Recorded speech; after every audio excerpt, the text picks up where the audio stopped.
Aujourd'hui, voilà, j'ai reçu 8 patients et sur les 8, il y en avait 5 de déprimés et il y en avait 5 qui ne se rendaient pas forcément compte qu'ils étaient déprimés. Ils ont du mal à verbaliser, à se représenter, à mettre des mots sur ce qu'ils sont en train de vivre. Et l'agir, donc le geste suicidaire, vient pour certains presque mettre en mots de manière impulsive tout ce qu'ils vivent et qui n'arrivent pas à se représenter. Samedi, une enfant de 9 ans s'est suicidée chez elle en Moselle. Le lendemain, c'est un ado de 12 ans qui a été retrouvé pendu dans les Bouches-du-Rhône. Quand on regarde les chiffres, il y a une augmentation des gestes suicidaires chez les jeunes et les enfants.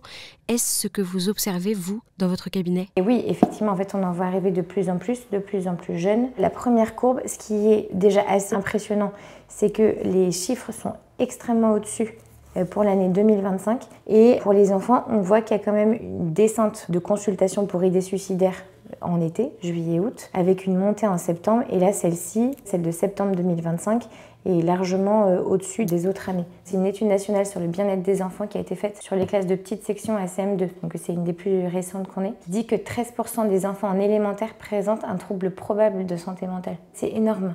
Donc les chiffres montrent une évolution. Nous, dans nos consultations, on en voit une aussi avec des adolescents qui sont presque dans un vide de représentation. Comment un adolescent ou un enfant en vient à penser que la mort est la seule issue à ses problèmes? Au-delà de la mort, en fait, il pense au fait d'arrêter de souffrir. Donc c'est pas forcément toujours corrélé avec l'idée de mort. J'ai plutôt des ados qui sont plutôt dans cette espèce de verbalisation de dire je souffre, ou j'ai du mal à avoir des relations apaisées, ou j'en ai marre de pas y arriver. Il faut que ça s'arrête parce que là, il y a un moment où c'est presque trop intense. Ils ont des idées suicidaires.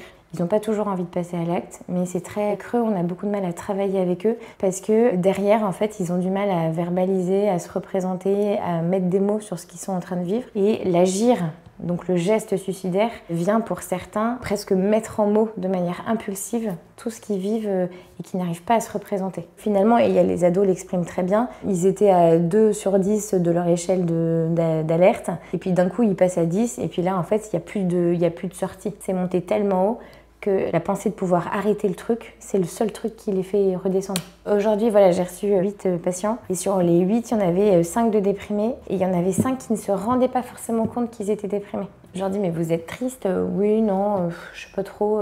Et puis je qualifie un petit peu. Vous avez pas, enfin, est-ce que vous n'avez pas envie de faire des choses? Est-ce que vous avez du mal à vous lever? Est-ce qu'aller voir des copains, ça vous embête? Enfin, j'essaye de concrétiser en fait un peu ce que ça veut dire la déprime chez l'enfant. Et puis au final, ils sont tous un peu déprimés, voire beaucoup déprimés. Et très souvent, on a cette absence d'élaboration.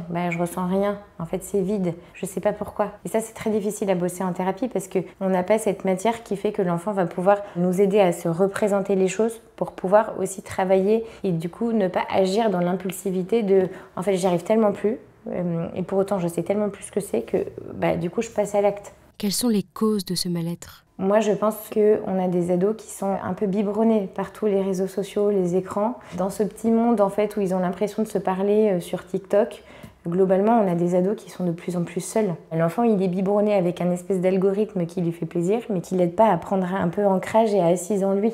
Et donc, on a des enfants, et notamment des ados, qui vivent dans un monde un peu agi, où ils ne sont pas en capacité de pouvoir se dire « Ah ok, là je suis en colère, là j'ai peur ». Et donc, c'est des enfants qui ne sont pas forcément en capacité de bien conflictualiser les choses avec leurs copains aussi. Et ça renforce vachement le sentiment de solitude. Et je le mets en corrélation, en tout cas dans ma pratique, je le vois, avec des parents qui travaillent de plus en plus, parce qu'économiquement, en fait, faut subvenir à ses besoins. Des mamans qui travaillent plus, parce qu'il faut. Et du coup aussi des enfants qui sont un peu plus seuls, un peu plus laissés à eux-mêmes, avec des parents qui sont moins là au moment charnière pour recueillir cette espèce de collecte de données qu'on a quand ils sortent de cours. Il y en a pas mal qui parlent du Covid. Il y en a qui disent que le contexte écologique, économique, politique est tellement incertain qu'en fait les ados ont du mal à se projeter dans un monde qui fonctionne. Pouvez-vous donner des conseils aux parents pour repérer ces déprimes et surtout pour les contenir? Les signaux faibles, c'est les symptômes de l'enfant. C'est-à-dire votre enfant dort moins bien, votre enfant mange moins bien, votre enfant décroche au niveau des notes, il rentre de l'école, il est triste, il n'est pas heureux avec ses copains, il n'a pas une vie sociale qui le réjouit, il n'a plus envie de faire grand-chose. Donc ça, de toute façon, quel que soit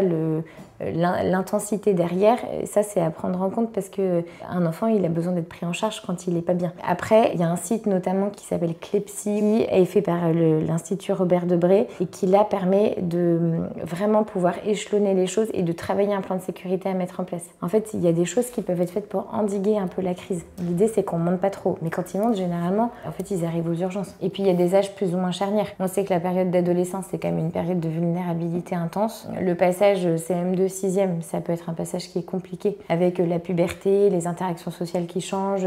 Donc en fait on identifie plutôt des fenêtres de risque. L'adolescence il a quand même pas mal de difficultés à faire la part des choses entre l'extérieur, l'intérieur, le réel, le virtuel. Et si on le bassine d'informations extrêmement anxiogènes, c'est sûr qu'on n'a pas envie de grandir dans ce monde-là. On a des familles à qui moi je demande d'éteindre la télé. En fait on n'est pas obligé de dîner devant CNews ou BFM. On n'est pas obligé toujours de s'inquiéter du contexte. Après, il y a une phrase de Winnicott, un psy pour enfants, qui dit il faut permettre aux adolescents de créer un monde meilleur que ce qu'on leur laisse. Donc il y a tout un travail de guidance aussi parentale à faire pour qu'on permette aux enfants, quel que soit le contexte et la vie dans laquelle ils vivent, de pouvoir s'ancrer dans cette réalité et d'en faire quelque chose de chouette. Les pouvoirs publics expliquent chaque année vouloir faire de la santé mentale des enfants une priorité. Avez-vous le sentiment que c'est le cas ?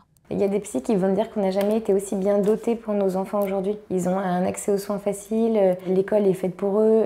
On a tout un tissu qui va bien, notamment dans les écoles, quand la PMI passe une fois par an pour voir une classe de moyenne section et faire un petit atelier de prévention, c'est déjà super. Il faudrait peut-être aussi former les médecins, pédiatres, les gens au contact des enfants à pouvoir repérer un peu les signaux faibles. Après, c'est sûr qu'il y a un problème d'accès aux soins dans les institutions hospitalières.